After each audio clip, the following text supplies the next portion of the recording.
Good evening and welcome to the Channel Studios here in London with your international news around the world in 5.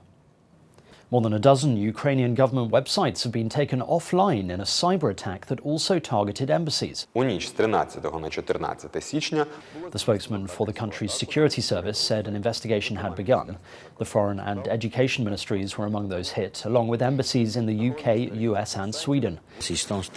The EU's top diplomat, Josep Borrell, condemned the attack and said the EU's Political and Security Committee and cyber units would meet to decide how to respond and help Kiev.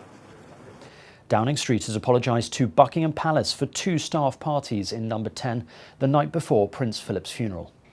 The gatherings, first reported by The Telegraph, took place on the 16th of April last year and went on until the early hours. The Prime Minister's spokesman said it was deeply regrettable that this took place at a time of national mourning. Boris Johnson was not at either party, but is facing increasing pressure to step down over COVID rule breaking at number 10 Downing Street. A UN Human Rights Office spokesperson has said that at least 108 civilians have been killed in airstrikes in the Tigray region of Ethiopia since the start of January. At least 108 civilians. Liz Throssell said another 75 had been seriously injured since the year began as a result of airstrikes allegedly carried out by the Ethiopian Air Force. The federal government has previously denied attacking civilians in Tigray. The UN also said the country stands on the edge of humanitarian disaster as fighting escalates and stocks of essential food for malnourished children run out.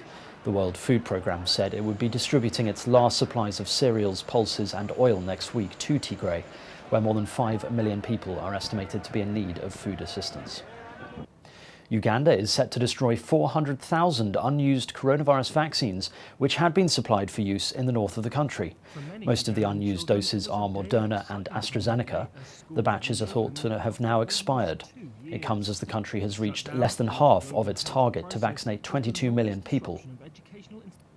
Prince Andrew faces growing calls for him to lose or relinquish his Duke of York title from those in the city.